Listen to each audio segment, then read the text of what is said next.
অতঃপর সালাত ও সালাম বর্ষিত হোক পৃথিবীর মহামানব, মহাবিপ্লবের মহানায়ক, ইমামুল মুত্তাকিন, রাহমাতুল লিল আলামিন, শাফাতের একমাত্র কান্ডারি, আমাদের প্রিয় নবী বিশ্ব নবী মুহাম্মদুর রাসূলুল্লাহ সাল্লাল্লাহু আলাইহি ওয়াসাল্লামের উপর আমাদের এই সম্মেলন থেকে সবার পক্ষ থেকে অগণিত অসংখ্য সালাত ও সালাম বর্ষিত হোক। আমরা সবাই আল্লাহ রাসূলের উপর সংক্ষিপ্ত দুরূদ পেশ করি, আল্লাহুম্মা সাল্লি আলাইহি আল্লাহুম্মা বারিক আলাইহি। সেই সাথে আল্লাহ রাসূলের পরিবার, সাথী এবং অনুসারীদের উপর, আমরা যারা উপস্থিত হয়েছি এবং যারা অনুপস্থিত, যারা মৃত্যুবরণ করেছে, সবার উপর মহান আল্লাহর পক্ষ থেকে কিয়ামত পর্যন্ত শান্তি বর্ষিত হোক। আমরা বলি আল্লাহুম্মা আমিন। আপত্তি আছে নাকি? আমিনটা তো বলবেন। আমিন মানে কি? হে আল্লাহ তুমি কবুল করো। দোয়া বললে আমিন আমিন বলা হচ্ছে সুন্নত, ঠিক না? আমরা তো দোয়ায় উঠাই দিচ্ছি, ঠিক না? মানে দোয়া উঠে যাওয়ার কারণে আমিন উঠে গেছে, এটাই বোঝাচ্ছে নাকি? না, সুন্নত দোয়া ঠিকই আছে, বেদাতি তো উঠে যাওয়া আছে নাকি? সুন্নতি দোয়া ঠিকই আছে, উঠানো যে কোন দোয়া? বেদাতি দোয়া। বেদাতি দোয়া উঠিয়ে দেওয়া। সুন্নতি দোয়া যখন আমরা করবো তখন যারা আমরা শুনবো, আল্লাহ যাতে প্রার্থনা করবো, আল্লাহ যাতে কবুল করেন। কি বলবো তখন? আমিন। মোহতারাম হাজিরিন, আজকে আমার আলোচনার যে বিষয়বস্তু, আজকে সম্মেলনের সম্মানিত সভাপতি, প্রধান অতিথি, অতিথিবৃন্দ, আমন্ত্রিত ওলামায়ে কেরাম, উপস্থিত জান্নাত পাগল শ্রদ্ধাভাজন মুরব্বিয়ানি কেরাম, তাওহীদের চেতনায় উজ্জীবিত সংগ্রামী যুবক ভাইয়েরা, স্নেহের সোনামণিরা, পর্দার অন্তরালের মা ও বোনেরা, আজকের আলোচনার বিষয়বস্তু হচ্ছে এটা আমাদের সবার জানা দরকার। যেন কোন বিষয়ে কথা বলবো? নিজে বাঁচুন, পরিবারকে বাঁচান। আমার সাবজেক্ট নিজে বাঁচুন, পরিবারকে বাঁচান। নিজে বাঁচুন, পরিবারকে বাঁচান। নিজে বাঁচবো কিসের থেকে? পরিবারকে বাঁচাবো কিসের থেকে? এই বিষয়টা আমাদেরকে ভালোভাবে হৃদয়ঙ্গম করতে হবে, বুঝতে হবে। নিজে বাঁচবো কিসের থেকে বাঁচবো বলেন তো? নিজে বাঁচবো কিসের থেকে বাঁচবো? পরিকল্পনা তো থাকতে হবে নাকি? শুধু পরিকল্পনা থাকলে বলে পরিবার পরিকল্পনা আপনাকে ধ্বংস করবে। পরিকল্পনা আপনাকে জাহান্নামে নিয়ে যাবে। কোন পরিকল্পনা? কোন পরিকল্পনা? আপনার পরিবারের একটা পরিকল্পনা আছে, ওইটা না। সন্তান কমানোর যদি পরিকল্পনা থাকে, আছে না আমাদের? একটি হলে ভালো হয়, দুটি হলে আট নয়, এই স্লোগান আছে না? নাই? একটি হলে ভালো হয়, দুটি হলে আট নয়। আমি বলি হিজড়া হইলে আরো ভালো হয়। এটা কি মুসলমানের পরিকল্পনা? এটা ইহুদি খ্রিস্টানদের পরিকল্পনা। আর এটা আমাদের দেশে আমদানি করা হয়েছে। আর এই দাওয়াত ঘরে ঘরে ছড়িয়ে দেওয়া হচ্ছে। এবং রিজিকের দায়িত্ব আমরা নিয়ে নিচ্ছি। রিজিক পারছে না বলছে আগে থেকে? বলেন তো, রিজিক পারছে না বলছে? তাহলে কিসের পরিবার শুরু করার পরিকল্পনা? অতএব এই ব্যাপারে সাবধানে থাকতে হবে। আমার আলোচনার বিষয় হচ্ছে নিজে বাঁচুন, পরিবারকে বাঁচান। কিসের থেকে বাঁচবো? পরিকল্পনাটা থাকবে কিসের থেকে? জাহান্নাম থেকে। জাহান্নাম থেকে বাঁচার জন্য নিজেকে পরিকল্পনা নিতে হবে। আজকে যে আসছি আমরা মাঠে, এটা তো নাজাতের উসিলা হতে পারে কিনা ভাই? বলেন, হতে পারে কিনা? যদি আপনি ওই নিয়তে আসেন, আবার যদি বক্তার কণ্ঠ টেস্ট করার জন্য আসেন, যে বক্তার কণ্ঠ ঠিক থাকলে আমি আছি মাঠে, আর বক্তার কণ্ঠ যদি ঠিক না থাকে, আমার অনুকূলে না থাকে, আমি মাঠ ত্যাগ করব, এই নিয়তে কিন্তু অনেকে আসছে। অনেকেই ভাবতেছে যে আগে কণ্ঠটা দেখি, থাকবো কি থাকবো না, ঠিক না? এরকম আছে কিনা? না, আপনাকে মাঠে আসতে হবে, সবাইকে আসতে হবে। আজকে এলাকার মাইকের আওয়াজ যত দূর যায়, যদি কারো ওজন না থাকে, শরীয়তের ওজন, তাকে অবশ্যই আসতে হবে মাঠে। কেন আসতে হবে? এখানে আসলে আপনি সেই দাওয়াতটা পাবেন, সেই পরিকল্পনা পাবেন, সেই কর্মসূচি পাবেন, জাহান্নাম থেকে বাঁচা। নিজে বাঁচবেন, ইনশাআল্লাহ সেই কর্মসূচি যদি আপনি বাস্তবায়ন করেন, আপনার পরিবারও বাঁচবে। বাঁচবে না? বাঁচবে কিনা? আমরা বাঁচতে চাই কিনা? কিসের থেকে? সবাই চাই না? সবাই আমরা চাই। আল্লাহ আমাদেরকে তৌফিক দান করুন। আসতে না দূরে, আল্লাহ আমাদের সবাইকে তৌফিক দান করুন, জাহান্নামের আগুন থেকে যাতে আমরা বাঁচতে পারি। আল্লাহ তুমি আমাদের এই দোয়া কবুল করুন, আমিন। আল্লাহ বলছেন সূরা তাহরিমের 6 নম্বর আয়াতে, ইয়া আইয়ুহাল্লাযীনা আমানু কু আনফুসাকুম ওয়া আহলিকুম নারা। এটা কার কথা? আল্লাহর কথা। আল্লাহ সুবহানাহু ওয়া তাআলা আমাদেরকে বলছেন। কাকে বলছেন? দুনিয়ার সব মানুষকে। দুনিয়ার সব মানুষকে, ইমানদার যারা, ইয়া আইয়ুহাল্লাযীনা আমানু, তাহলে কাকে বলছেন? ইমানদার যারা, ঈমান আমরা যারা এনেছি, হে ইমানদারগণ, হে ইমানদারগণ, হে বিশ্বাসীগণ, কু আনফুসাকুম, নিজে বাঁচো,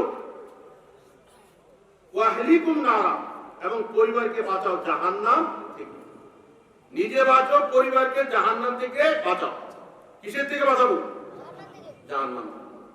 এই কর্মসূচি কি আজকে আমাদের আছে ঘরে? বলেন আছে কিনা? সবার উদ্দেশ্যে আমার কথা, এখানে মাশাআল্লাহ অনেকে আসতেন, ধনী গরিব নির্বিশেষে, শিক্ষিত অশিক্ষিত, শ্রমিক থেকে শুরু করে কৃষক, ডাক্তার, ইঞ্জিনিয়ার, মাস্টার, ডক্টরেট ডিগ্রিধারী অনেকে হয়তো আসতে পারে, কিন্তু জাহান্নাম থেকে সবাইকে বাঁচতে হবে। পরকালে মানুষের ঠিকানা কয়টা? পরকালে মানুষের ঠিকানা কয়টা? দুটো। ফারিকুম ফিল জান্নাতি ওয়া ফারিকুম ফিস সাইর। আল্লাহ বলেন একদল হবে জান্নাতি, আরেকদল কি হবে? জাহান্নামী। আমরা কোন দলে থাকতে চাই? কোন পন্থী হতে চাই? ডানপন্থী না বামপন্থী? ডানপন্থীরা কোথায় থাকবে? ওরা কিন্তু জান্নাতে থাকবে। আর বামপন্থীরা ওরা জাহান্নাম। বলতে ভয় পাচ্ছেন? ডানপন্থী হবেন না বামপন্থী হবেন? ডানপন্থী হতে হবে, ডান দিকে থাকতে হবে। ডান দিকে যারা থাকবে এরাই জান্নাত। যদি আমাদের দেশে আমরা বাম দিকে চলি, রাস্তাঘাট সব বাম দিকে, ঠিক আছে? এদেশের উল্টা। আর মিডিল ইস্টে যাবেন, ওরা সব ডান দিকে, ওরা কিন্তু সব ডান দিকে চলে, আর আমরা হচ্ছে বাম দিকে। তাহলে ডানপন্থী যারা, ডান দিকে যারা থাকবে এরাই হচ্ছে জান্নাত। তাহলে আল্লাহ আমাদের তৌফিক দান করুন যে ডানপন্থী হয়ে ডান দিকে থেকে ইসলামের উপর যাতে আল্লাহ আমাদের সবাইকে মৃত্যু দান করেন, আমরা বলি আল্লাহ আমিন। তাহলে জাহান্নাম থেকে বাঁচতে হলে আমাদেরকে কর্মসূচি হাতে নিতে হবে। কর্মসূচি কেন নিব? এখানে আমাদের এই দুনিয়ার যে রঙ্গমঞ্চ, দুনিয়ার এই যে জৌলস, এখানে যাতে আমরা হারিয়ে না থাকি, সেজন্য আমাদের সবারই কর্মসূচি থাকা দরকার। প্রত্যেকটা মুসলমানের, সে নারী হোক আর পুরুষ হোক, কর্মসূচি থাকা দরকার না? বলেন থাকা দরকার আছে কিনা? অবশ্যই দরকার। তাহলে কর্মসূচি আপনি কেন নিবেন? আমরা আশরাফুল মাখলুকাত, আমরা বলতে মানুষ, ইনসান, মানব জাতিকে, মানুষ, আদম সন্তানকে, আদম আলাইহিস সালামের সন্তানদেরকে সৃষ্টির সেরা বলে ঘোষণা দিয়েছেন কে? আল্লাহ।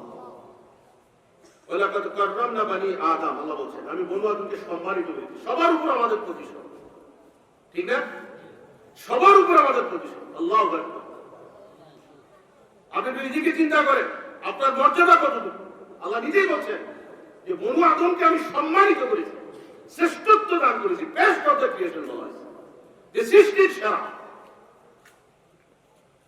এই সেরা হওয়ার কারণটা কি? আল্লাহ আমাদেরকে বিবেক দিয়েছেন, জ্ঞান দিয়েছেন, ঠিক না? আল্লাহ আমাদেরকে জ্ঞান দেন নাই, এই জন্য মানুষ সম্পর্কে বলা হয় ম্যান ইজ রেশনাল এনুমেল। এনুমেল না, রেশনাল এনুমেল। মানুষ শুধু প্রাণী না, তাকে বলা হয়েছে বুদ্ধিজীবী প্রাণী। এর বুদ্ধি আছে, এর বিবেক আছে, সে বিবেক খাটিয়ে দুনিয়াতে চলে। চলে না? আমরা বিবেক খাটাই কিনা?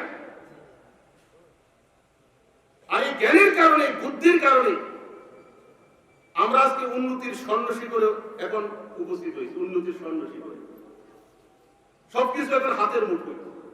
এটা কিসের অবদান? বিজ্ঞান, জ্ঞান, ঠিক না? বিজ্ঞানের জ্ঞানের অবদান। হাতের মুঠোয় সারা পৃথিবী। আপনি সারা পৃথিবী দেখতে চান, আপনি লন্ডনে যেতে চান, ইউরোপে যেতে চান, মিডল ইস্টে যেতে চান, আপনি নেটের ভিতরে চলে যান। আপনি সৌদি আরব দেখবেন, সার্চ করেন সৌদি আরব নাম লিখে দেখুন, চলে আসবে সৌদি আরব কোথায় কি আছে। আপনি এখানে বসে বসে দেখতে পারবেন না? এই জ্ঞান কে দিয়েছে?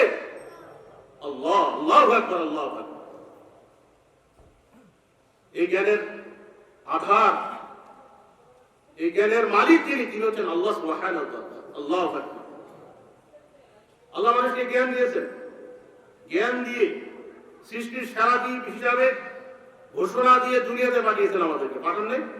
আমাদের বাসস্থান কোথায় ছিল? বাসস্থান ছিল কোথায়? বাসস্থান ছিল কিন্তু জান্নাত। আদম আলাইহিস সালামকে সৃষ্টি করে আল্লাহ কোথায় থাকার সুযোগ দিয়েছিলেন? জান্নাতে। বহিষ্কার করছেন কোথা থেকে? জান্নাত থেকে। কেন বহিষ্কার করছেন? নির্দেশ অমান্য করার কারণে। একটাই নির্দেশ অমান্য করছেন, একটাই নিষেধাজ্ঞা ছিল, গাছের নিকটে যাওয়া। হ্যাঁ, একটাই নির্দেশ। আর একটা নির্দেশ অমান্য করার কারণে জান্নাতে থাকার আর সুযোগ হয় নাই। দুনিয়াতে আল্লাহ পাঠাইছেন। শুধু আদমকে পাঠাইছেন, তার স্ত্রী সহ সাথে পাঠাইছেন কাকে? স্ত্রী সহ সাথে পাঠাইছেন কাকে? কথাগুলো বুঝতে হবে। আমার আলোচনা কিন্তু ওইভাবে সামনে আগাবো আমি। আদম আলাইহিস সালাম এবং হাওয়া আলাইহিস সালাম পৃথিবীতে আসলেন, সাথে আসলো কে? শয়তান। মাশাআল্লাহ, সাথে আসছে শয়তান। শয়তান পাঠালেন কেন? এই জ্ঞানের পরীক্ষা নেওয়ার জন্য। আমি মানুষকে, আদম সন্তানকে জ্ঞান দিলাম, বিবেক দিয়েছি, বিবেক জ্ঞান অনুযায়ী সে কাজ করে কিনা, এই জন্য শয়তান পাঠাইছেন। শয়তানকে এমন ক্ষমতা দিয়েছেন, এত পাওয়ার দিয়েছেন। আল্লাহ রাসূল বলছেন, ইন্না শায়তানা ইয়াজরি মিনাল ইনসানি মাজরাত দাম। আল্লাহু আকবার। আপনি একটু খেয়াল করেন, শয়তানকে পাঠাইছেন আদম সন্তানকে পরীক্ষা করার জন্য। আর শয়তানের হাতে তুলে দিয়েছেন পাওয়ার, ক্ষমতা। কেমন পাওয়ার, কেমন ক্ষমতা তুলে দিয়েছেন? সহিহ বুখারীর হাদিস। আল্লাহ রাসূল বলেন, ইন্না শায়তানা ইয়াজরি মিনাল ইনসানি মাজরাত দাম। যে শয়তান মানুষের রক্ত চলাচলের রাস্তা দিয়ে কি করতে পারে? গমন করতে পারে। শিরা উপশিরায় শয়তান ঢুকতে পারে। এরকম পাওয়ার। একটা পিঁপড়া ঢুকতে পারবে শিরা উপশিরা দিয়ে? শিরা উপশিরা দিয়ে একটা পিঁপড়া ঢুকতে পারবে? কিন্তু ঢুকবে কি? কে ঢুকবে? আল্লাহ বলছেন, আল্লাহ রাসূল বলছেন যে শয়তান ঢুকবে শিরা উপশিরা দিয়ে শয়তান ঢুকবে। হ্যাঁ,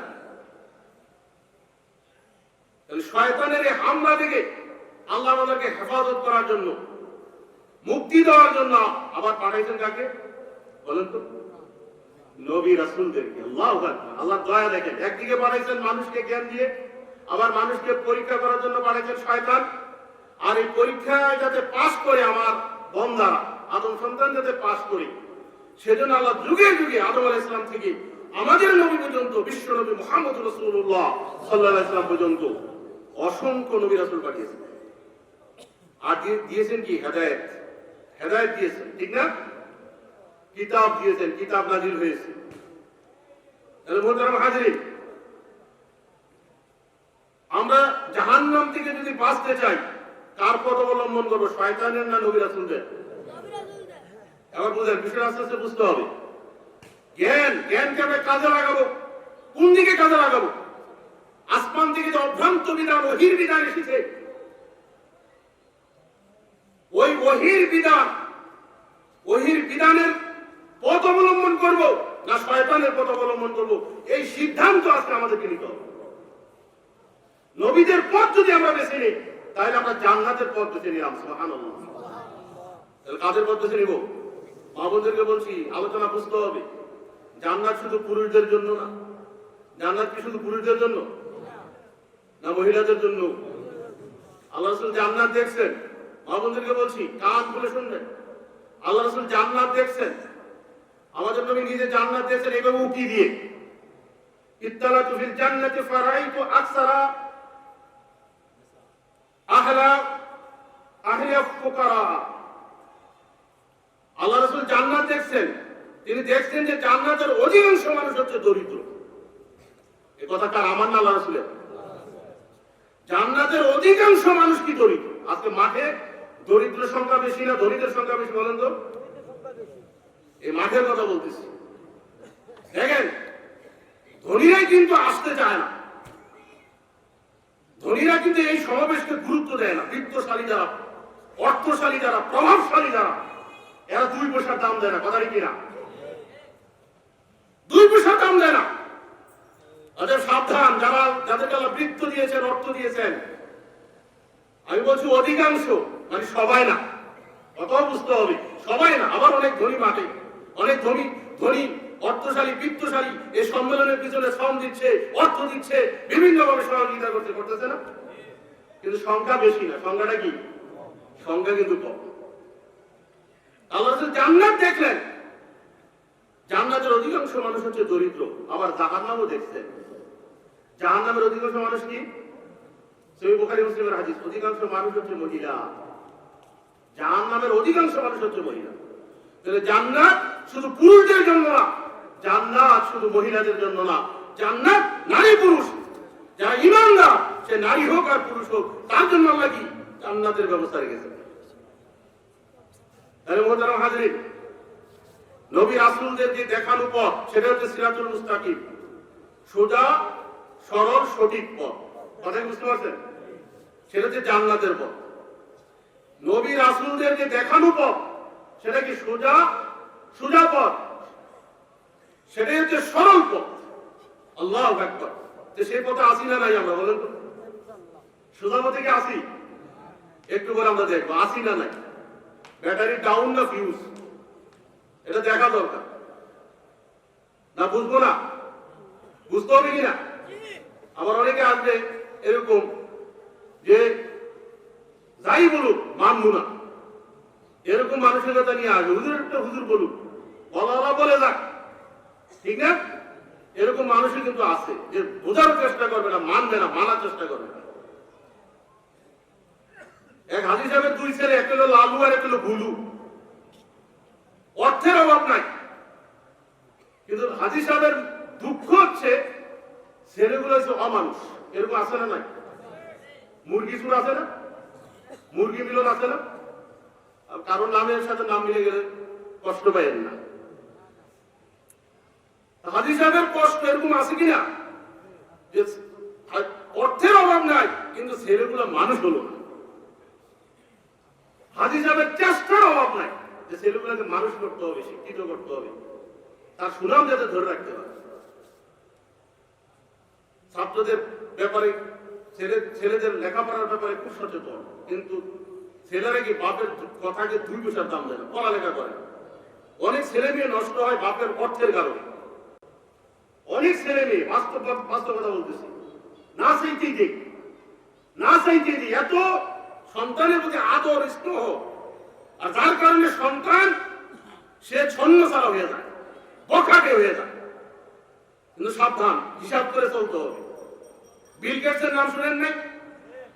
পৃথিবীর সেরা ধনী বিল গেটস। বিল গেটস সে তার ছেলে মেয়েদের হাতে 14 বছর পর্যন্ত মোবাইল তুলে দেয়। মোবাইল বুঝতে পারছেন? আর আমাদের ছোট ছোট বাচ্চারা মোবাইল ছাড়া খানাই খায় না। কথাটা কি? বিল গেটসের কথা বলতেছি, আমাদেরকে শিখতে হবে। আজকে মোবাইল, এই অ্যান্ড্রয়েড সেট যুবক যুবতীর চরিত্র নষ্ট করছে। ওরা আজকে বোকাটে হয়ে যাচ্ছে, ওরা আজকে চরিত্র ধ্বংস করছে এই মোবাইল সেট পাওয়ার কারণে, অন্য কোনো কারণ নেই। কথা কি না? বিল গেটস একজন ইহুদি, বিশ্বের সেরা ধনী, সে তার সন্তানদের ব্যাপারে কিরকম সচেতন দেখেন। 14 বছর পর্যন্ত নিষেধাজ্ঞা আরোপ করছে, বাবা মা তোমরা 14 বছরের আগ পর্যন্ত মোবাইল ছুঁইতে পারবে না, ছুঁইতে পারবে না, মোবাইল ধরতে পারবে না। আর আজকে আমাদের সবার হাতে হাতে মোবাইল আছে, একটা না, 2টা 3টা নিয়ে ঘুরি। কথা ঠিক কিনা? কোথায় আমরা? পরিবর্তন আসবে কিভাবে? যেখানে যে সময় পানি ঢালা দরকার ওই সময় পানি ঢালি না। একটা বাচ্চা বড় হয়ে গেলে আপনি যদি তাকে দাওয়াত দেন দ্বীন ইসলামের, জাহান্নামের ভয় দেখেন, কাজ হবে? কখনই না। হাজী সাহেব লালু এবং ভুলুর ব্যাপারে একবারে কি নিরাশ, এদের দ্বারা কিছু হবে না। লজিং মাস্টার রাখে ছেলেগুলাকে মানুষ করার জন্য, দুই ভাই মিললে লজিং মাস্টারের ফিরা। লজিং মাস্টার থাকবো না ভালাইব, বলে লজিং মাস্টার থাকবো না ভালাইব। লজিং মাস্টার এরকম বেয়াদব ছাত্র এই ক্যারেক্টার দেখে বিদায়। শেষ পর্যন্ত একজন ভালো টিচারের সন্ধান পাইছে, যে এই টিচাররা তো অনেক মানুষ হয়েছে। হাজী সাহেব তার সাথে কথাবার্তা বলছে বলে তাকে রাজি করাইছে। ওই টিচার দাবি করছে যে আমাকে টাকা বেশি দিতে দেবো। হাজী সাহেব বলছে টাকা বেশি দেবো, কয়জনে খ্যাপ বেসবো। তারপরে আমি আমার সন্তানদেরকে মানুষ দেখতে চাই। ওই টিচার আসছে বাড়িতে, এসে লালুগুলুকে রাখছে, লালুগুলু আসো, লেখাপড়ার দরকার নাই, বইগুলা নিয়ে আসো। বইগুলা নিয়ে আসছে। বইগুলা নিয়ে আসার পর বলতে আজকে আমাদের প্রথম কাজ হচ্ছে বইয়ের পাতাগুলা ছিঁড়ে টুকরো টুকরো করে ফেলতে হবে। দেখেন, টিচার আসছে ছাত্র মানুষ করার জন্য, আর প্রথম দিন আইসা বইগুলাকে কাটছে, টুকরো টুকরো করে ফেলছে। হাজী সাহেব দূর থেকে দেখে করবরাইয়া কিরমিরাইয়া মানে দাঁত ভাঙবে। এতদিন যে টিচার আনছি এরা তো যাই করছে, কিন্তু বই করছিচ্ছে না। আরে প্রথম দিন আইসাই কি করছে, বইগুলা ছিঁড়ে টুকরো টুকরো করে ফেলছে। এরপর বলতেছে টিচার শিক্ষক ছাত্রদেরকে, তাহলে বলু ম্যাথ নিয়ে আসো, ম্যাথ। এই বইগুলা আগুন দিয়ে জ্বালিয়ে দিই, কোনো পড়ালেখা নাই।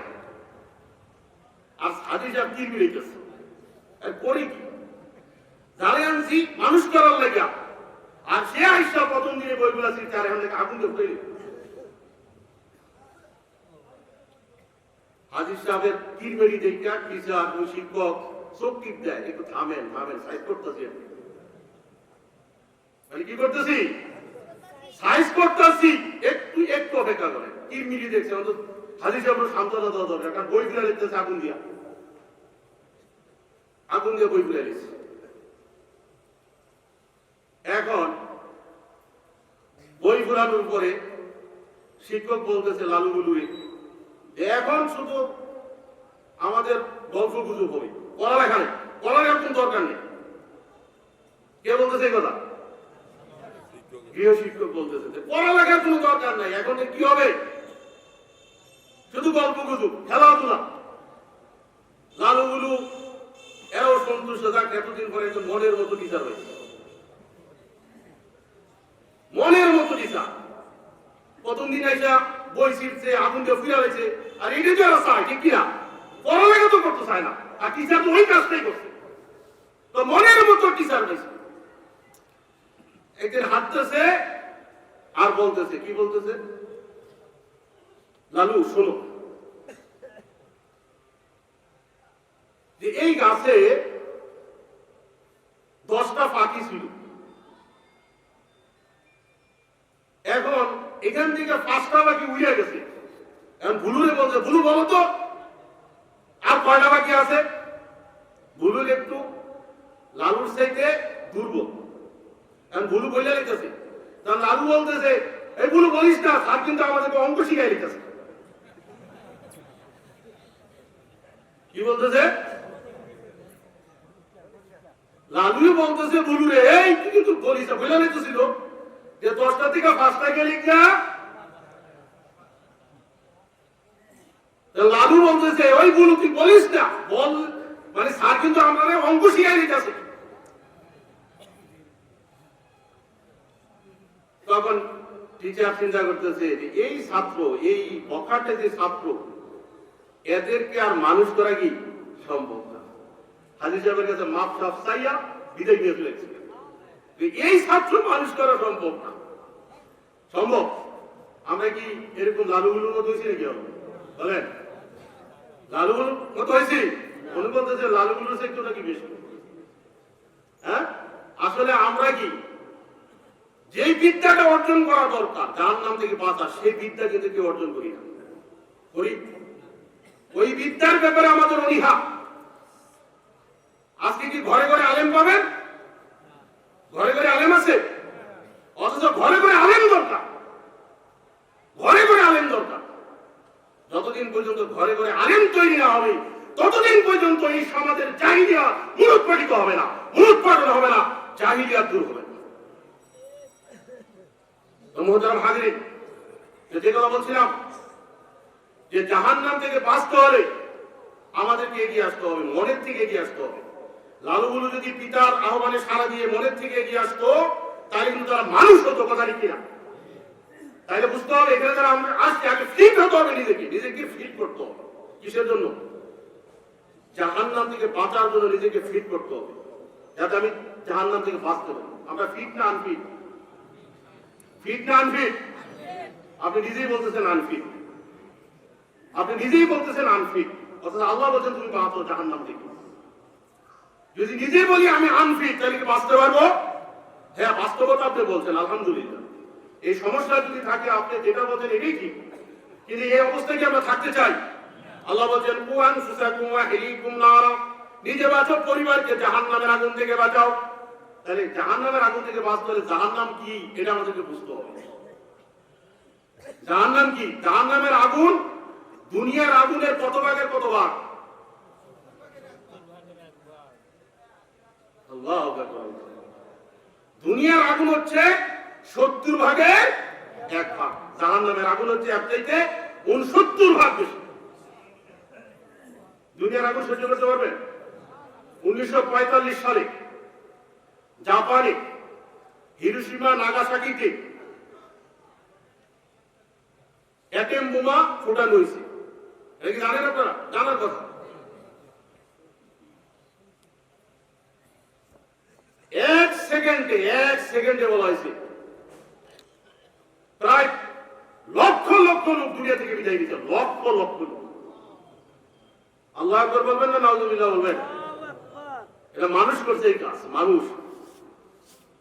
কোন মানুষ? যারা দুনিয়াদার মানুষ, যারা মুশরিক, যারা কাফের, যারা বেঈমান, যারা বেদীন, তাদের মানুষের প্রতি কোনো দরদ নাই। আছে?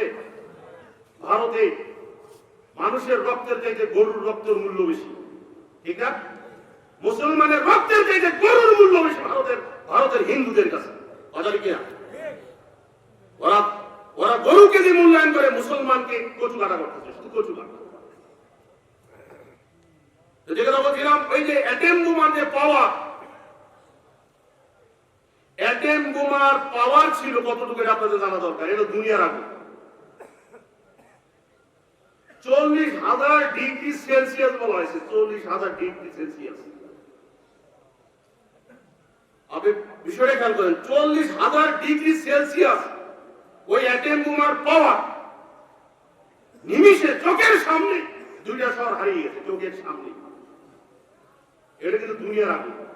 আমি আপনাদের বোঝানোর চেষ্টা করতেছি, কোন আগুন থেকে আপনি বাঁচার কর্মসূচি হাতে নেবেন। এটা কিন্তু দুনিয়ার আগুন, এটা 69 ভাগের 1 ভাগ। কথা কি বুঝতে পারছেন? জাহান্নামের আগুন এর চাইতেও 70 ভাগ বেশি, 69 ভাগ বেশি।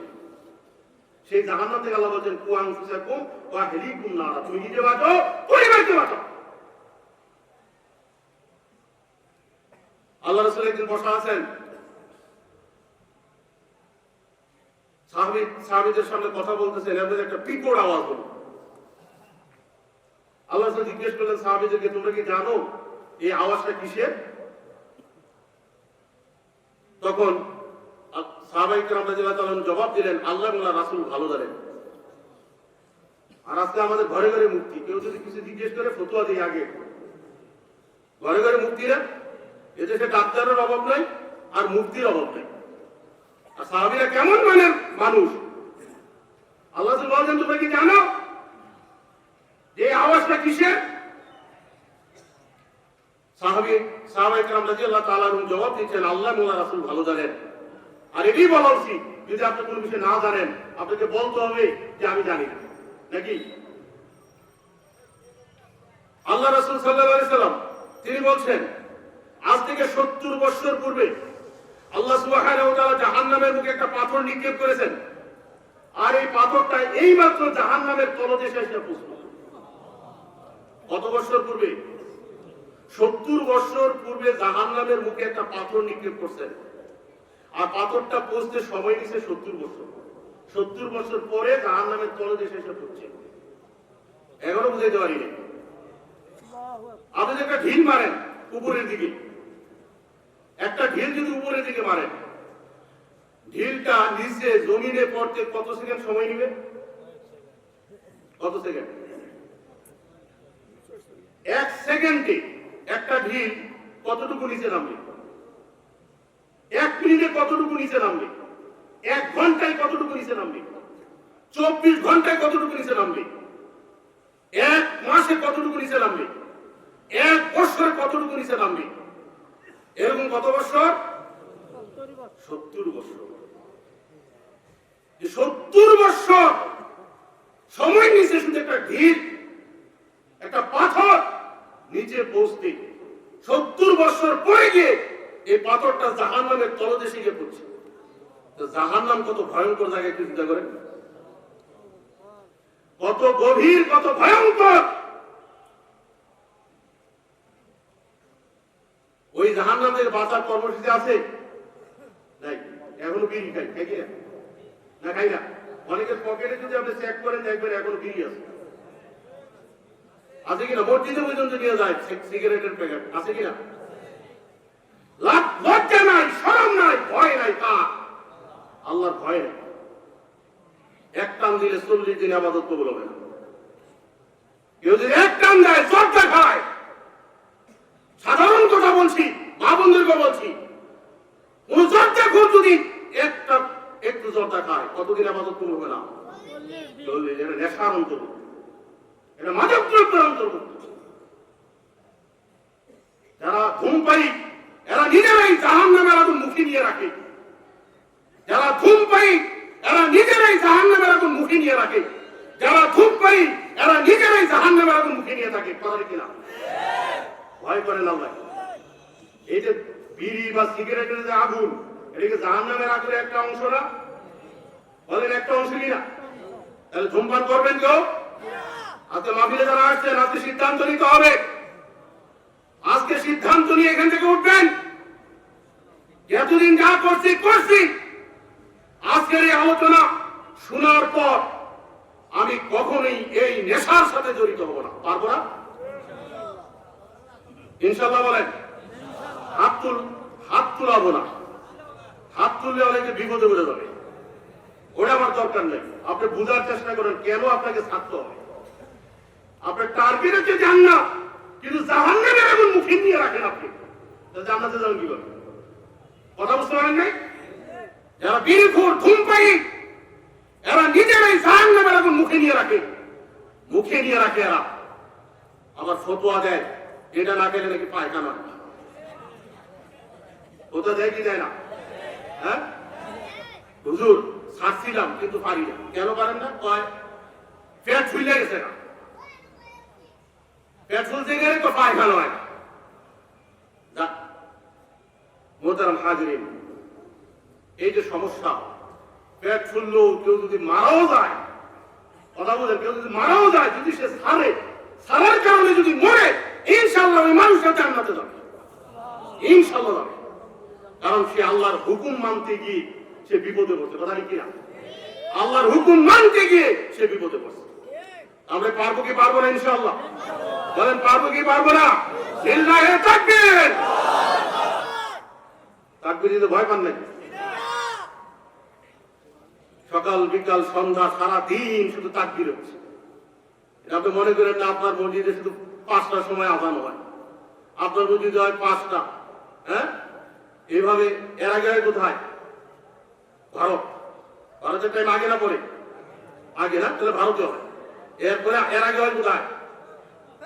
এইভাবে দেখবেন সারা পৃথিবীতে আযান হচ্ছে। কার বরত্ব ঘোষণা করা হচ্ছে? আল্লাহর। আল্লাহু আকবার। তাহলে তাকবীর দিতে আমরা ভয় পাই, ঠিক না?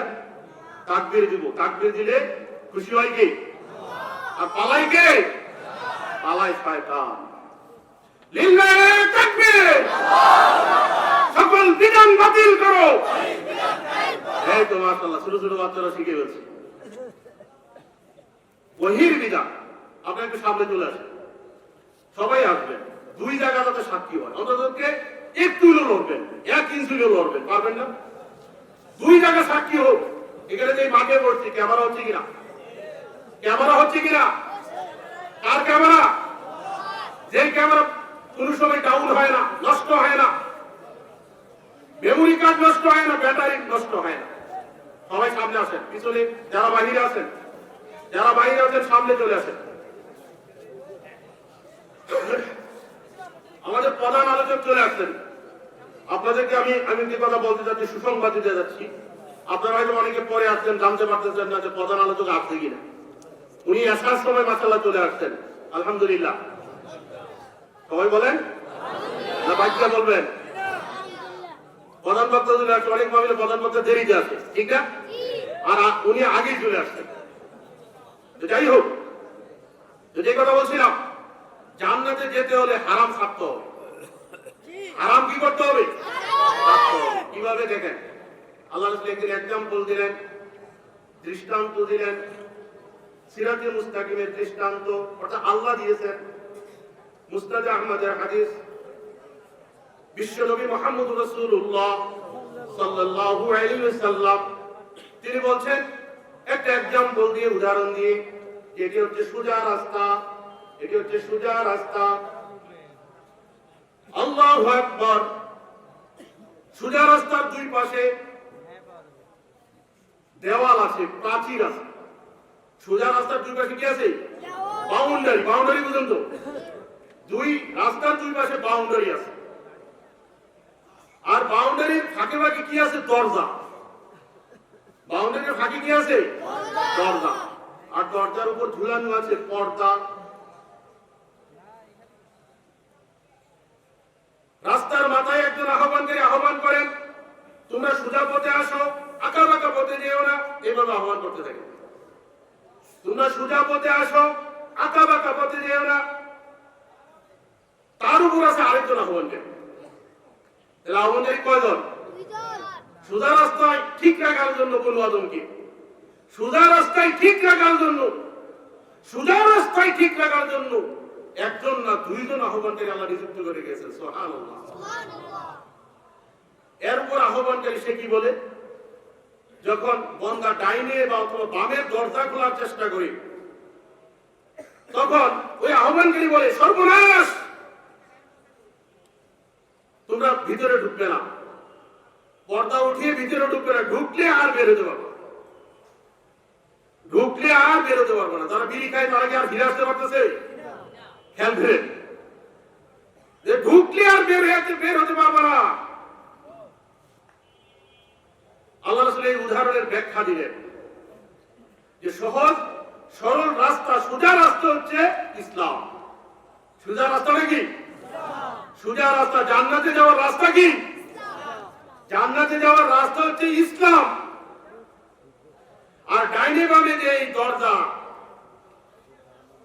এই দরজা হচ্ছে আল্লাহর নিষিদ্ধ বস্তুসমূহ। এগুলা কি? নিষিদ্ধ বস্তুসমূহ। আর জানালার উপর যে পর্দা, এই পর্দা হচ্ছে সীমারেখা। আল্লাহ পর্দা দিয়ে ঝুলে রাখছেন। হ্যাঁ, আর রাস্তার মাথায় যে উপদেশ দাতা সে হচ্ছে আল কোরআন। সে কি? আল কোরআনুল কারীম। আর এর উপরে যে উপদেশ দাতা সে কি? মানুষের অন্তরে আল্লাহ উপদেশ দাতা নিয়োগ করেছেন। মানুষের অন্তরে মন বলবে জিনিসটা খারাপ না ভালো, এরকম হয় না? মন বলবে কিনা? কিন্তু আমাদের মন কি বলে? বলে না। বলেন আল্লাহ কিভাবে বলে? আমরা কোন শ্রেণীর মানুষ দেখেন? হ্যাঁ, দেওয়ালে লেখা থাকে, একটা সুন্দর দেওয়ালে, যেখানে প্রস্তাব করবেন না, করিলে জরিমানা, এরকম লেখা থাকে কি থাকে না? অনেক দেওয়ালে লেখা থাকে না, যেখানে প্রস্তাব করিবেন না, করিলে জরিমানা, মানে জরিমানা দিতে হবে। কিন্তু এরপরও মানুষ কি করে? প্রস্তাব করে কি করে না? কেন করে? এর কারণ চাইতে হইতে পারে। এর মধ্যে প্রথম শ্রেণীর লোক অনেকে প্রস্তাবের ব্যাগ বেশি ধরে কিনা জায়গা বুঝে কোথায় প্রস্তাব করে, যখন দেওয়াল পায় দেয়ালে কি লেখা আছে সেটা দেখার আর সুযোগ থাকে না, ঠিক কিনা? জায়গা পাইছে ছেড়ে দিছে, হয়তো বাস সারার পরে দেখে যে লেখা আছে, এটা তো নিষেধ ছিল। আরেক শ্রেণীর মানুষ আছে ওয়াল রাইটিং বা দেওয়ালে যে লেখা আছে সে পড়তে যায় না, এরকম মানুষ আছে না? না নাই, দেওয়ালে যে লেখা আছে অনেকে এটা পড়তেই পারে না, তার কাছে লেখাই কি আর না লেখাই কি খুবই সমান কিনা? ওই শ্রেণী ওই লোকগুলা মানে ওই শ্রেণীর লোকগুলো কি করে প্রস্তাব করে কিনা? আরেক শ্রেণীর মানুষ আছে ওরা পরে ভুল করে কি করে যে এখানে প্রস্তাব করিবেন, না করিলে জরিমানা দিতে হবে। আর লেখা আছে কি? লেখা আছে কি? এখানে প্রস্তাব করিবেন না, না করিলে জরিমানা। এটা এখানে প্রস্তাব করিবেন না, করিলে জরিমানা। তাহলে এই লোকগুলো ভুল করে। আমাদের সমাজে এক শ্রেণীর আলেম আছে ভুল করে, ভুল বুঝায়। এরকম আছে না, 4 মাথা মাইন্ড করা 4 ফরজ, 4 তরিকা 4 ফরজ, 130 ফরজ। সুবহানাল্লাহ বললে 49 কোটি নেকি। এক ওয়াক্ত সালাত কেউ যদি বাদ দিয়ে যায় কত হুব্বা দুজনে থাকতে হবে? 80 হুব্বা। কত বছর? 2,88 বছর আপনাকে জাহান্নামে থাকতে হবে। ওরা কি বুঝা বলছে না ভুল করছে? দেখেন আছে না নাই? কোথায় আপনি ভুল বুঝায়, এ ভুল বুঝে এর প্রস্তাব করে, ঠিক না? আরেক শ্রেণীর মানুষ আছে আমাদের সমাজে, এরা কি এরা বুঝে জানে কিন্তু মানে। আমরা কোন শ্রেণী? আমরা অনেকে জানি মানি না, কথা কি না? আচ্ছা বিড়ি খাওয়া হারাম না এটা কে না জানে বলেন তো? জানে না কেন বলে? আবার বলে মাত্র, এটা শয়তানের কথা। মাত্র মানে অপছন্দ, যেটা আল্লাহ রাসূল অপছন্দ করে সেটা কি আপনি পছন্দ করবেন? মাত্র মানে অপছন্দ, মাত্র শব্দের যে অর্থ, এটা হচ্ছে শয়তানের কথা। শয়তান আমাদেরকে হারামে ইনভলভ করবে, হারামে ঢুকাবে, সেজন্য এই ফতোয়া দেয়, যেটা মাত্র এক শ্রেণীর আলেম দেয়। কোন আলেম দেয়? যেগুলো জর্দাকুর, কথা কিনা? ওগুলো ধূমপায়ী যারা, এদের সাথে এগুলো আরো মারাত্মক, কথা কিনা? একটা শুকনা করে একটা ভিজা দুটো কি সমান? হ্যাঁ, যারা জর্দাকুর এরা তো একবারে ডাইরেক্ট মারে, কথা কিনা? মারে তো মানে ডাইরেক্ট মারে। আবার বলে, আবার কি বলে যে নেশা হয় না, এ কথা কিন্তু বলে একটু গেলে নেশা হয় না। নেশা বলা কাকে? কুল্লু মুসকিরিন খামরুন ও কুল্লু খামরিন হারামুন। হ্যাঁ, মা আসকারা কাসিরু ফাকালিলু হারাম। আল্লাহ রাসূল বলছেন যে জিনিস খেলে মানুষের বিবেক আচ্ছন্ন হয়, বিবেক রূপ পায়, সেটি যে মদ, আর মদ খাওয়া কি হারাম, সেটা কম হোক আর বেশি হোক। একটা ছোট বাচ্চাকে যদি আপনি এক মুষ্টি বা অল্প একটু জর্দা মুখে দেন, তখন বাচ্চাটা খাওয়ার পর কি বলবে? পৃথিবী ঘুরে, বলবে কিনা? পৃথিবী ঘুরে না তার মাথা ঘুরে? হ্যাঁ, বাচ্চা বলবে যে পৃথিবী ঘুরতেছে, বলবে কিনা? তো যেই জিনিস খাইলে আপনি নেশাগ্রস্ত হচ্ছেন, আপনার বিবেক লোপ পাচ্ছে, সেটা কম হোক, সেটা কি? সেটা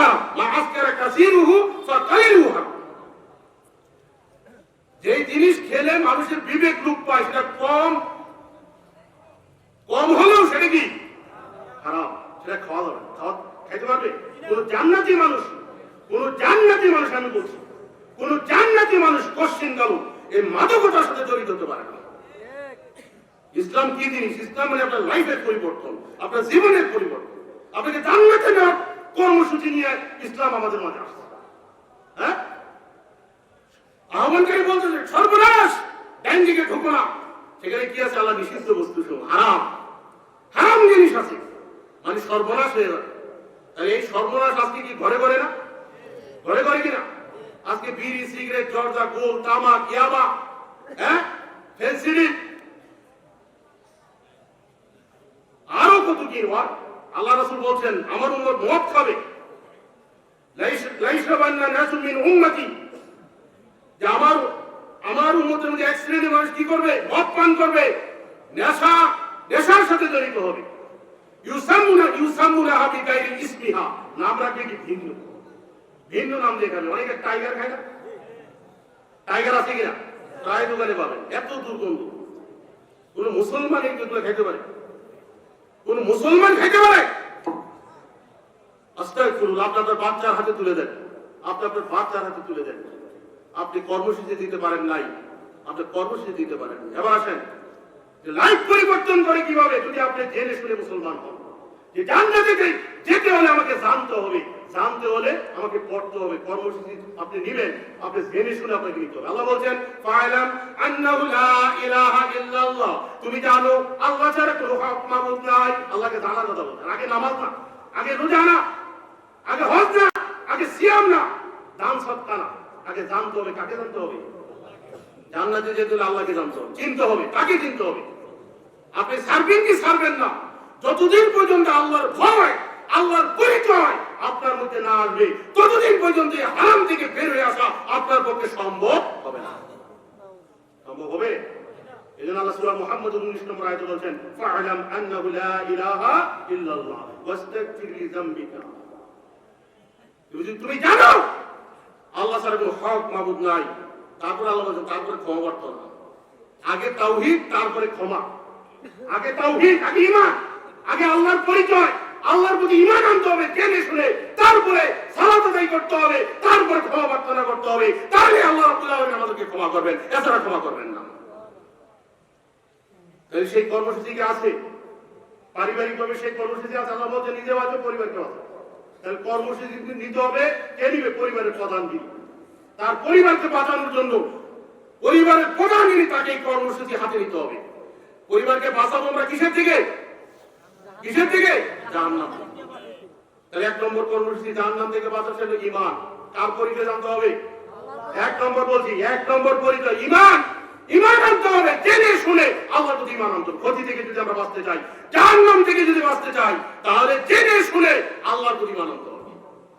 সূরা আসর মুখস্থ আছে না সবার? আল্লাহ কি বলছেন দেখেন, ওয়াল আসর ইন্নাল ইনসানা লাফি খুসর ইল্লাল্লাযীনা আমানু ওয়া আমিলুস সালিহাত ওয়া তাওয়াসাউ বিল হাক্কি ওয়া তাওয়াসাউ বিস সাবর। সময়ের কসম খেয়ে বলছেন আল্লাহ, কারণ সময়কে যারা গুরুত্ব দেয় না, তারা ক্ষতিগ্রস্ত। এই লাইফ বয়স বাড়ে না কমে? বয়স বাড়তেছে না কমতেছে? আল্লাহু আকবার, আল্লাহু আকবার। আমরা মৃত্যুর চূড়ান্ত ঠিকানার দিকে কিরকম গতিবেগ নিয়ে এগিয়ে যাচ্ছি? 1,86,000 মাইল, 3 লক্ষ কিলোমিটার বেগ নিয়ে আমরা মৃত্যুর চূড়ান্ত ঠিকানা দিকে এগিয়ে যাচ্ছি। এই জন্য আল্লাহ সময়ের কসম দিয়ে বলছেন, এই সময়ের মধ্যে এই দুনিয়ার জীবনে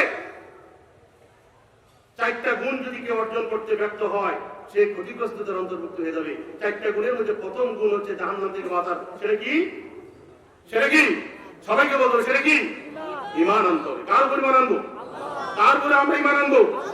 আল্লাহর উপর। সম্পদে আনন্দ যিনি, নিরাশে সাহস, বিপদ ভঞ্জন যিনি, বিশ্ব যার বশ, যিনি সবাকার বন্ধু নাহি যার পর, তাহারই উপরে রাখি অনন্ত নির্ভর। তিনি কে? তিনি হচ্ছেন আল্লাহ। তার উপর ঈমান আনতে হবে। কিভাবে আনবো?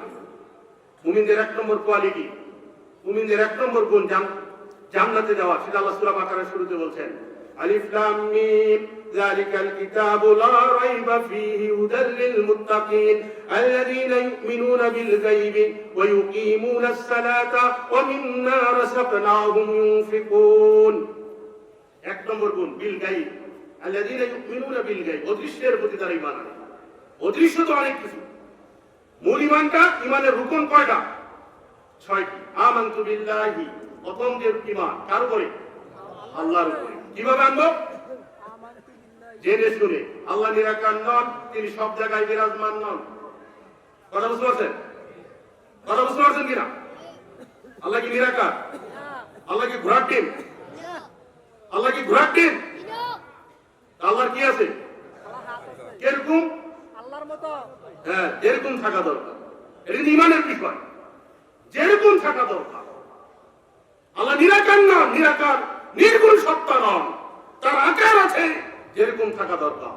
কিন্তু আমাদের সমাজের এক শ্রেণীর মানুষ, এক শ্রেণীর আলেম তাদের আকীদা হচ্ছে আল্লাহ নিরাকার এবং সব জায়গায় বিরাজমান। কথা কি না? সাধারণ মানুষ তো আছেই, এক শ্রেণীর আলেমের আকীদা হচ্ছে এরা হচ্ছে পথভ্রষ্ট আলেম, আল্লাহ রাসূল বলছেন এক শ্রেণীর আলেম হবে জাহান্নামের দরজায় দাঁড়িয়ে তারা মানুষকে দাওয়াত দিবে, তাদের ডাকে যারা সাড়া দিবে তারা জাহান্নামে নিক্ষেপ হবে, তাদেরকে জাহান্নামে নিক্ষেপ করা হবে। দুআতুন আলা আবওয়াবি জাহান্নাম মান আজাবাহুম ইলাইহা ফাকাযাবু ফিহা, সহিহ বুখারী মুসলিমের হাদিস, যে জাহান্নামের দরজায় দাঁড়িয়ে এক শ্রেণীর আলেম মানুষকে ইসলামের দাওয়াত দিবে। ইয়া নবী সালাম আলাইকা, তুমি হে নূরের নবী, নিখিলের ধ্যানের ছবি, তুমি না গেলে দুনিয়ায় আধারে ডুবিত সবই।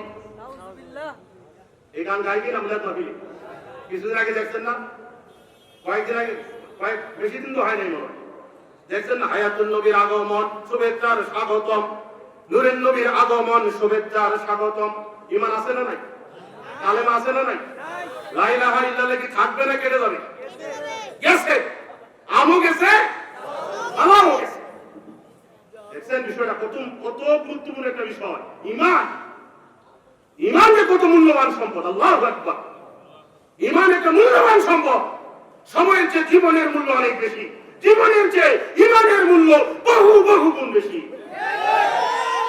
মানুষ ঈমানের জন্য জীবন দিতে পারে, একটা মুসলিম ঈমানের জন্য জীবন দিতে পারে, তারপর সে শিরকের সাথে আপোষ করে না। আজকে মুসলমানের সংখ্যা বাড়ছে, আমরা বলি আসলে কি বাড়ছে না? বিবেক ঘুমিয়ে রয়েছে। আল্লাহু আকবার, আল্লাহ। মুসলিম আজ ঘুমিয়ে পড়েছে, বিবেকে ঝুলছে তালা, রক্ত মুদের শিথিল হয়েছে, পাপে অন্তর কালা। বাহিরের দিকে যত মরিয়াছি, ভিতরের দিকে তত গুনতিতে মোরা বাড়িয়া চলেছি গরু ছাগলের মতো। বিবেক তালা মতো, বিবেক খাটাই না, পশুর মতো জীবন, খাই আর ঘুমাই আর হাগি, এরকম না? ফজর নামাজ কয়জন পড়ছি বলেন? আজকে মাহফিলে আসছি কয়জন বলেন? পার্সেন্ট হিসাব করেন, কত পার্সেন্ট লোক ফজরের সালাত আদায় করছে? 5% হলে তো আলহামদুলিল্লাহ বাড়ছে, তাহলে কিছু বাড়ছে, 3% বাড়ছে। ইসলামিক ফাউন্ডেশনের পত্রিকায় একজন গবেষক আমাদের দেশে 5 ওয়াক্ত সালাত আদায় করে, শুধু ফজর না, 5 ওয়াক্ত সালাত আদায় করে 2%। কত পার্সেন্ট? 2%, মানে 2 ভাগ, শতকরা 2 ভাগ 5 ওয়াক্ত সালাত আদায় করে, শতকরা 2 ভাগ। আর জুমার মসজিদে উপস্থিত হয় 80 ভাগ। আর এরা যায় সবার শেষে, আসে সবার আগে। কথা কি না? এটা মুসলমানের চরিত্র, হ্যাঁ? আপনার 5 ওয়াক্ত সালাত আদায় না করেন, ঈমান, আগে ঈমান, তারপরে আমল, ঠিক না? জান্নাতের চাবি কি? ভাগে গেছেন, কারণ তালিম নাই। জান্নাতের চাবি কি? মুরব্বীরা বলেন নামাজ। আচ্ছা, নামাজের পক্ষে কতজন আছেন? হাত তুলেন তো দেখি। নামাজ এখন বলতে সমস্যা নেই, হাত তুলতেন। আচ্ছা, আর ঈমানের পক্ষে, লা ইলাহা ইল্লাল্লাহর পক্ষে হাত তুলেন তো। আবার তুলছেন নাকি? বসেন। মানে 2 বারে তুলছেন অনেকে, দেরি হয়, ঠিক না? ধোঁকা দেওয়ার 1 নম্বর তরিকা, এটাও ঠিক ওটাও ঠিক বলা। কথা বুঝতে পারছেন? ধোঁকা দেনো কা নাম্বার 1 তরিকা হয়, এ ভি ঠিক ও ভি ঠিক, এই কথা বলা। আমরা কি এটা বলবো? আমরা আহলে হাদিস দলিলের আলোকে কথা বলি, কথা কি না? দলিল আছে না নাই?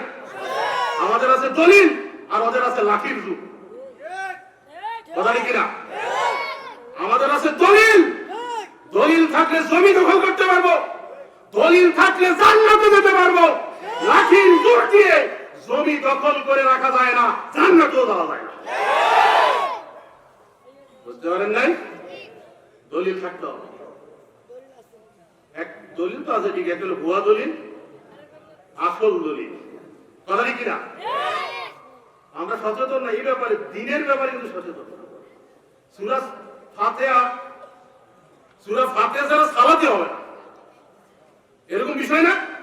সূরা ফাতিহা ছাড়া সালাতে হবে না। আর আমরা ফরজ সালাত জামাতে আদায় করতে গিয়ে সেখানে কি করি?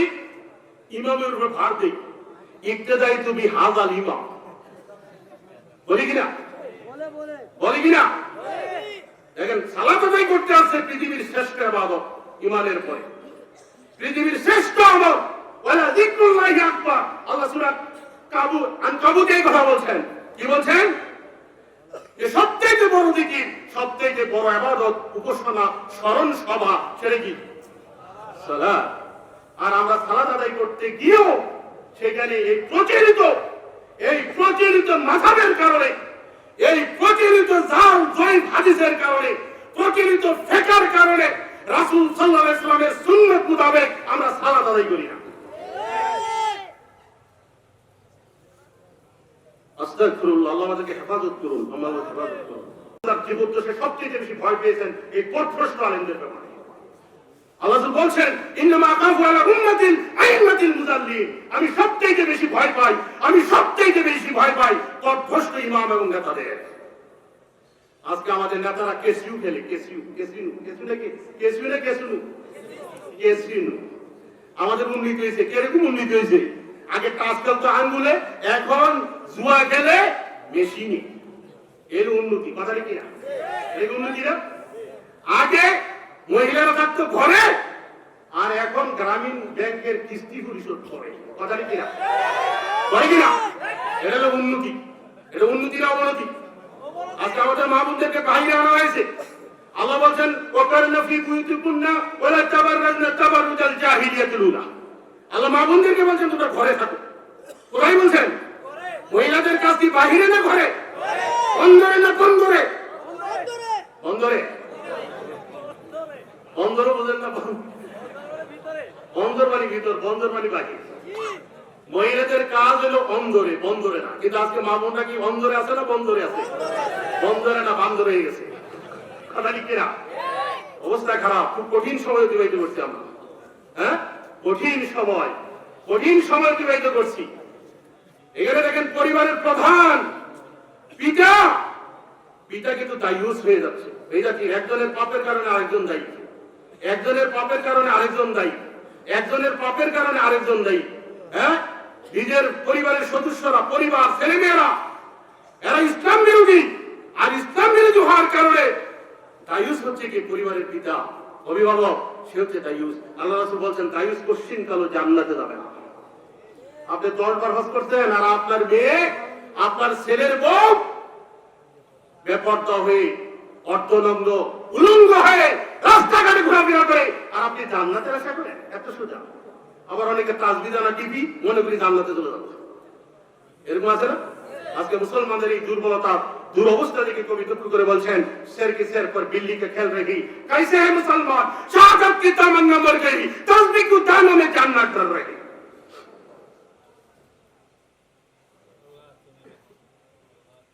আজকে শাহাদাতের তামান্না, জান্নাত পাওয়ার যে তামান্না, সেটা আজকে নাই। আছে? আল্লাহু আকবার। না থাকার কারণে আজকে বাঘের মাথায় বসে বিড়াল খেলা করে। মুসলমানরা কি বিড়ালের জাতি না ব্যাঘ্র জাতি? বলেন কিসের জাতি আমরা? বিশ্ববিজয়ী জাতি হচ্ছে মুসলিম জাতি। কিসের ভাবনা ভাই?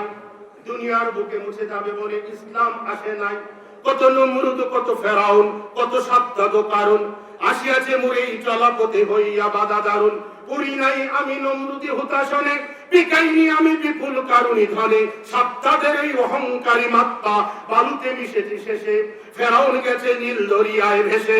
নমরুদ শিরে পড়েছে প্রয়োজন, আমি মুসলিম এক আল্লাহ ছাড়া করি না কারো তাসলিম। লিল্লাহি তাকবীর, লিল্লাহি তাকবীর।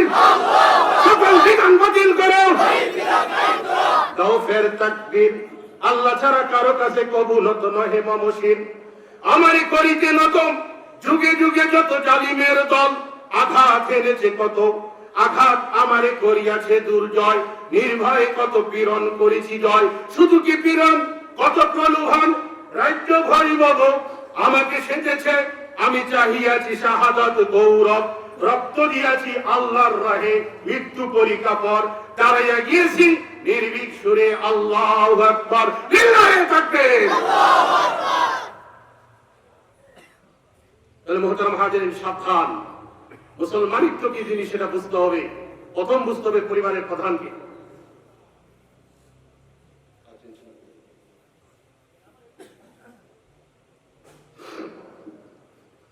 আপনাদের সমস্যা হচ্ছে? তাহলে মুসলমানিত্ব কি জিনিস সেটা বুঝতে হবে, স্বাদ পাইতে হবে, এবাদতের স্বাদ। এবাদতের স্বাদ আমরা পাই না, পাবো কি? ইমান তো নাই। ইমান আছে? ইমান থাকবে কিভাবে? আমরা তো পীরের মুরিদ হয়ে গেছি, এরকম আছে না নাকি? আপনি ঘরে ঘরে মুরিদ পাবেন কিন্তু মুমিন পাবেন না। হ্যাঁ, ভণ্ড বাবার মুরিদ। ওরে ও ভণ্ড বাবা, ওরে ও খাজা বাবা, রোজ হাসরে দেখবে তোমার কোন বাবা। কিনা? ওরে ও ভণ্ড বাবা, ওরে ও খাজা বাবা, রোজ হাসরে দেখবে তোমার কোন বাবা। কোরআনের ধার ধারে না, মাজারেতে গাঁজা খায়, লম্বা লম্বা চুল রেখেছে, শিকল পরা সারা গায়, মুছে ঢেকেছে মুখ, চিনা যায় নাকি কারবার। ওরে ও ভণ্ড বাবা, ওরে ও খাজা বাবা, রোজ হাসরে দেখবে তোমার কোন বাবা। কথা কিনা? যত বাবার তত মাজার, বাবা হলো বেসুমার, রেল লাইনে নাই রে মাজার, বাস লাইনে সব মাজার। ওরে ও ভণ্ড বাবা, ওরে ও খাজা বাবা, রোজ হাসরে দেখবে তোমার কোন বাবা। অতএব সাবধান মুসলমান ভাইরা আমার, ইমান কি জিনিস সেটা বুঝতে হবে। ইমানদার ব্যক্তি কোশ্চিন কালো কোন পীরের মুরিদ হতে পারে না। আমাদের দেশে এখন একটা নতুন ব্যবসা বেশি জমজমাট, সেই ব্যবসাটার নাম কি বলেন তো? পীরের ব্যবসা না পেঁয়াজের ব্যবসা? কোন ব্যবসা জমজমাট? পেঁয়াজের ব্যবসা। 200 টাকা আরো বেশি, আমরা রসিদিতে 260 টাকা পর্যন্ত কিনা লাগে, বাড়ে আর কমে, নিয়ন্ত্রণে আছে। এলো উন্নতি। কথা বুঝতে পারছেন? রাস্তাঘাটের উন্নতি মানে রাস্তাঘাট উন্নতি বড় বড় গাথা হয়ে গেছে, এলো উন্নতি। হ্যাঁ মুহতারাম হাজিরিন, পেঁয়াজ এটা তো অভিশাপ, গজব আল্লাহর পক্ষ থেকে। কথা কি বুঝতে পারছেন? যখন আমরা অন্যায় করব, হারাম খাবো, হারামের সাথে জড়িত হবো, কেসুনি খেলবো, তখন আল্লাহর পক্ষ থেকে জাতির উপর কত আসবে। আমরা তো ভালোবাসি ভারতকে, ভারতকে আমাদেরকে ভালোবাসে, একতরফা ভালোবাসা। বলারি কিনা? ভালোবাসা যে একতরফা, আমরা সব দিয়ে লাগে, না চাইতে দিয়ে লাগে, এরকম না? সমস্যা এখানেই। ওরা কিন্তু আমাদেরকে ভালোবাসে না।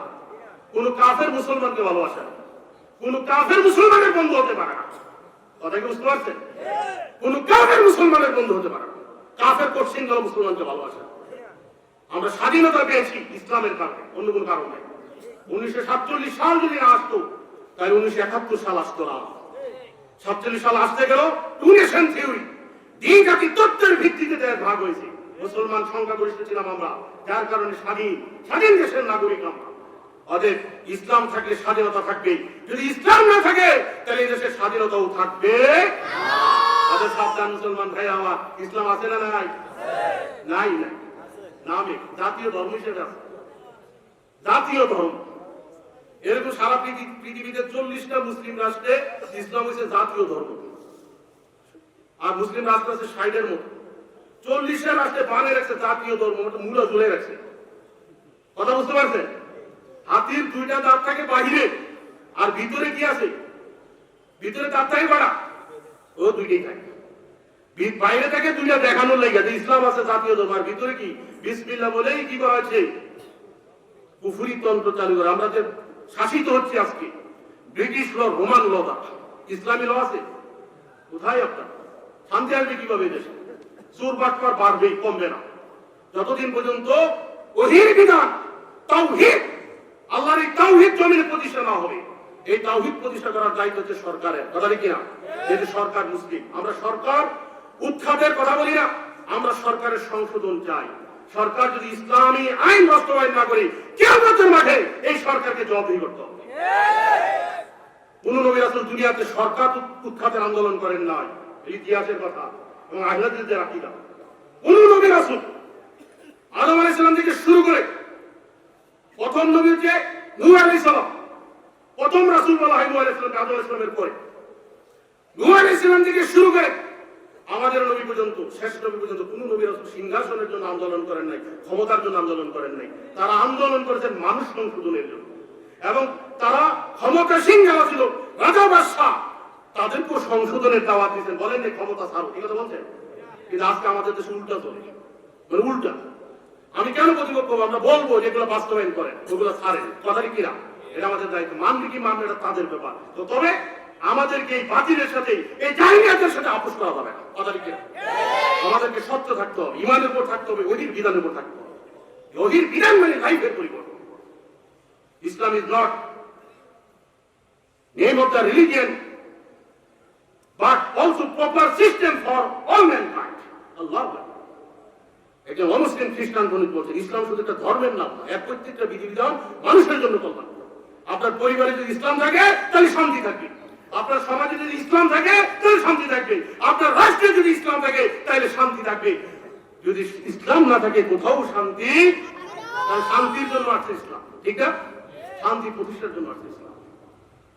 এই জন্য আহলে হাদিস আন্দোলন, সেই কোরআন সুন্নাহ দিকে দাওয়াত, তারা কি করে দাওয়াত দেয়। আর আজকে আমাদের সমাজের অনেক আলেম, ওদের ঘুম হয় না আহলে হাদিসদেরকে গালি না দিয়ে, ওদের ঘুম হয় না আহলে হাদিসদেরকে কাফের বলে ফতোয়া না দেওয়া পর্যন্ত। কত নোংরা আমরা, অথচ 7 সমুদ্র 13 পার, সেই যুক্তরাষ্ট্র এনসাইক্লোপিডিয়া ব্রিটানিকায় আহলে হাদিসদের ব্যাপারে চরম সুন্দর মন্তব্য করেছে যে Ahle Hadith try go to back to first principle and restore the original simplicity, purity, faith and practices. আল্লাহু আকবার। আমরা জানি না, আমরা যারা আহলে হাদিস, আমরা নিজেও জানি না আহলে হাদিসের ইতিহাস। এই ব্রিটিশ ভারতে ব্রিটিশ সেনা আন্দোলনের নেতৃত্ব দিয়েছিল আহলে হাদিস। শাহেদ বিন শহীদ শহীদ ইয়াসার আলী তিতুমির, হাজী শরীয়তুল্লাহ, মাওলানা এনায়েত আলী, মাওলানা বেলায়েত আলী, মাওলানা মুহাম্মদ আলী, সবাই আহলে হাদিসের ঘরের সন্তান ছিল। কোথায় সেই ইতিহাস? সেই ইতিহাস আমরা ভুলে গেছি। এই ব্রিটিশ সেনা আন্দোলন যখন তুঙ্গে, ব্রিটিশ মন্ত্রী ট্রাভিসকোন সে অস্থির হয়ে গেছে, ভীত সন্ত্রস্ত। সে এর কারণ খুঁজে পাওয়ার পর ব্রিটিশ পার্লামেন্টে দাঁড়িয়ে বক্তব্য দিচ্ছেন, Sri Lanka Muslims have the Quran, we shall be unable to dominate them, we must either take it from them or make them lose their love at it. মুসলিম উম্মাহ যতদিন পর্যন্ত এই কোরআনকে ধরে রাখবে ততদিন পর্যন্ত তোমরা তাদেরকে পরাভূত করতে পারবে না। যদি তাদেরকে পরাভূত করতে চাও তাহলে তাদের কাছ থেকে কোরআনটাকে কেড়ে নাও। এটা যদি সম্ভব না হয়, মুসলমানদের হৃদয় থেকে কোরআনের প্রেম ভালোবাসা কি করো, মুছে দাও। কোরআন কেড়ে নেওয়া সম্ভব না। এই জন্য অমুসলিম জগৎ দ্বিতীয় পয়েন্টে কাজ করছে, আমাদের হৃদয় থেকে কোরআনের প্রেম ভালোবাসা মুছে যাচ্ছে।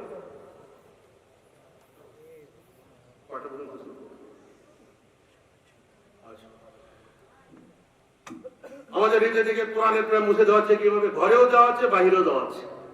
জি জি জি জি সব বলতেছে। ঘরে আমাদের ছেলে, আমাদের মেয়েরা, ছেলে মেয়েরা দেখে স্টার জলসা, জি বাংলা, কথাটি কিনা, না দেখে না? হ্যাঁ, স্টার জলসা, জি বাংলা ধ্বংস করবো সোনার বাংলা, কথাটি কিনা?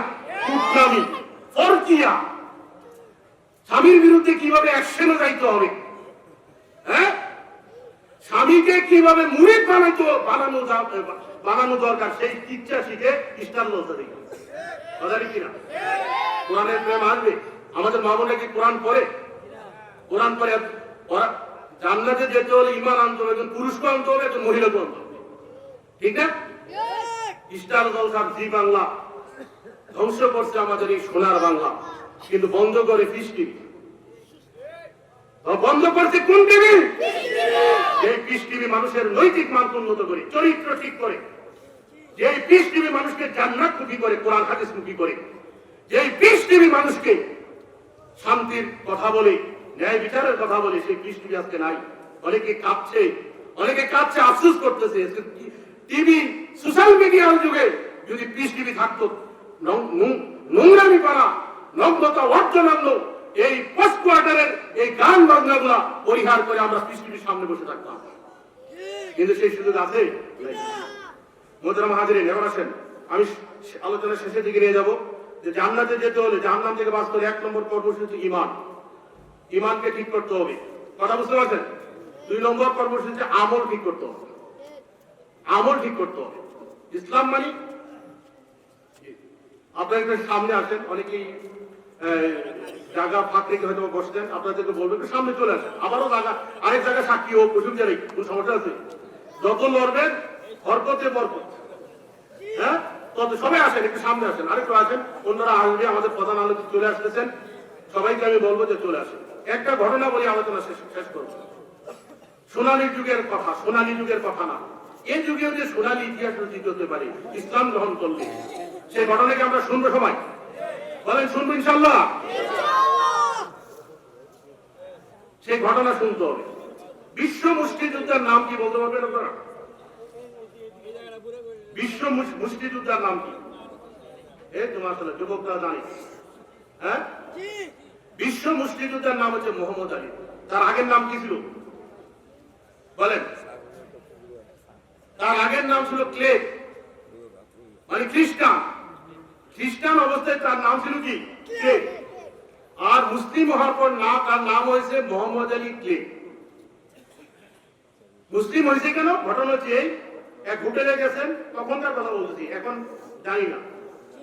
হোটেলে গেছেন, কালো এবং সাদা, কালোদের হোটেল আলাদা আর সাদাদের হোটেল আলাদা। মোহাম্মদ আলী গেছেন সাদাদের হোটেল খাওয়ার জন্য, পরে খানাই দেয়, তোর হোটেলই টাকা।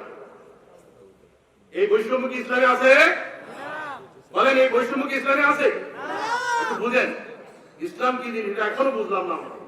আল্লাহ রাসূল ১৩,০০০ বছর পূর্বে ৩ বছরে ইসলামী শাসন উপহার দিয়ে সংগঠক রচনা করে বিশ্ববাসীকে দেখিয়ে গেছে। চোর বাটপার ছিল আল্লাহ রাসূলের শাসন ব্যবস্থা? চোর বাটপার ছিল? ছিল কম। তো চুরি করলেও বেশি দিন চুরি করতো না। আল্লাহ বলেন নাই? এক সাহাবী বলতেছে, ইয়া রাসূলুল্লাহ, এই লোকটা রাত্রে বেলা চুরি করে, রাত্রে বেলা তাহাজ্জুদ করে, ইজাসবা সারাকা, দিনের বেলা আসলে সে চুরি করে। তখন আল্লাহ রাসূল বলছেন, ক্বালা, তুমি যে কথা বলছো এই কথা যদি ঠিক হয়ে থাকে, অতি সত্বর সে তার খারাপ কাজ থেকে ফিরে আসবে। আমরা ফিরে আসতেছি না, আর বেশি করতেছি, আমরা আরো বেশি করি। রাসূল বলতেছেন ফিরে আস, কিন্তু না, আপনার ইমান যদি মোহাম্মদ আলীর মতো হয়, খেয়াল করেন, মোহাম্মদ আলীর ইমান ধাক্কা দিচ্ছে, ইমানের বীজ তার অন্তরে বপন হচ্ছে। কিভাবে হচ্ছে? এখান থেকে বের করে দেওয়া হলো, খাবার দেওয়া হলো না, কালো বলার কারণে, কালো হওয়ার কারণে লাল কালো সাদা তৈরি করেন কে? কিন্তু এই বৈষম্য, এই সমাজ ব্যবস্থা, এই বৈষম্য, হোটেলে খাওয়ার নাই, তাকে খানা দেওয়া হয় নাই, পাশেই হচ্ছে একটা বিরাট অনুষ্ঠান, আজান হচ্ছে মসজিদে। মোহাম্মদ আলী ক্লে লক্ষ্য করলেন, মসজিদে সবাই সালাতে দাঁড়িয়ে গেছে, ধনী গরিব, রিকশাওয়ালা, শ্রমিক, ড্রাইভার সবাই এক কাতারে দাঁড়িয়ে গেছে। সুবহানাল্লাহ। এই দৃশ্যকে আপনি অন্য কোন ধর্ম পাবেন? বলেন, অন্য কোন ধর্ম পাবেন? একই কাতারে একজন মুসি আছে, আছে কিনা? মেথর আছে, আছে কিনা? কৃষক আছে, শ্রমিক আছে, মেম্বার আছে, চেয়ারম্যান আছে, এমপি আছে, মন্ত্রী আছে, প্রধানমন্ত্রী আছে, প্রেসিডেন্ট আছে। এই যে ইসলাম, মোহাম্মদ আলী হৃদয়ে দাগ কাটে, এই আবার কোন ধর্ম? তখন জিজ্ঞেস করতেছে, এটা আবার কোন ধর্ম যেখানে বৈষম্য নাই, আর ওই কালো হওয়ার কারণে হোটেলে আমার খাবার নেই? তখন থেকে সে ইসলাম নিয়ে গবেষণা করে এক পর্যায়ে সে মুসলমান হয়ে যায়। কি বলবেন? আলহামদুলিল্লাহ বলেন। এটাও আমাদের মুখে বের হয় না, বেরোবে কিভাবে? কারেন্ট গেলিকা বলি, হ্যাঁ হ্যাঁ বলি কিনা? মুসলমান আমরা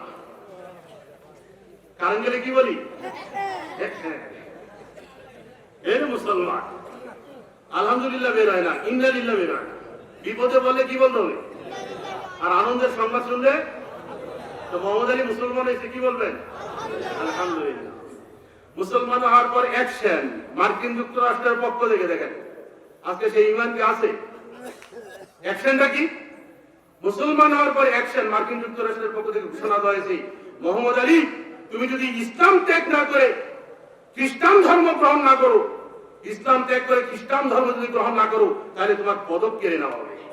কি পদক? বিশ্ব মুষ্টিযোদ্ধা পদক।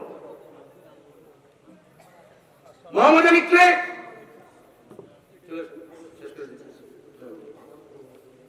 স্বেচ্ছাসেবক ভাইদেরকে রেডি থাকার জন্য বলছি। আমি আলোচনা বেশি বাড়াবো না, শুধু সংক্ষেপে আমাদের প্রধান আলোচক চলে আসছেন, ওনাকে বসিয়ে রেখে আমি আলোচনা করবো, ওনার আলোচনা শোনার জন্য আমরা আসছি।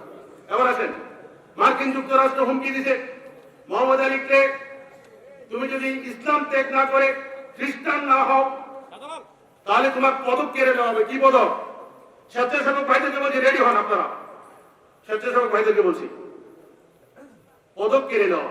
মোহাম্মদ আলী হুমকি দিচ্ছে। কি হুমকি? আমরা কি দিতে পারবো? বলেন দিতে পারবো?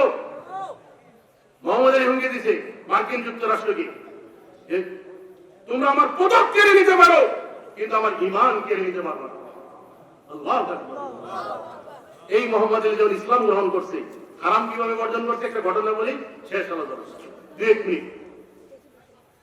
মোহাম্মদ আলী খ্রিস্টান জীবন যখন উদযাপন করতেন তখন তিনি নেশার সাথে জড়িত ছিলেন, ধূমপায়ী ছিলেন। ইসলাম গ্রহণ করার পরে যখন জানলেন যে ইসলামের হারাম, নেশাজাতীয় দ্রব্য সব ধরনের দ্রব্য হারাম, তখন তিনি এটা ছাড়লেন। ছাড়ার পরে সমস্যা হয় কি, শয়তান আপনার ভিতরে আন্দোলন করে যে খাস না গেলে না খাইলে তোর পায়খানা হবে না, এরকম হয় না? তো মোহাম্মদ আলী নেশা ছেড়ে দেওয়ার পরে, মদ ধূমপান সব ছেড়ে দেওয়ার পরে শয়তান তার ভিতরে আন্দোলন করতেছে যে খাস না গিয়ে। তখন শয়তানের হামলা থেকে বাঁচার জন্য মোহাম্মদ আলী কি করছে, পকেটে একটা ম্যাচ নিছে, সিগারেটের প্যাকেট নিছে। সিগারেটের প্যাকেট নিলে কিন্তু আপনার সর্বনাশ হয়ে যাবে।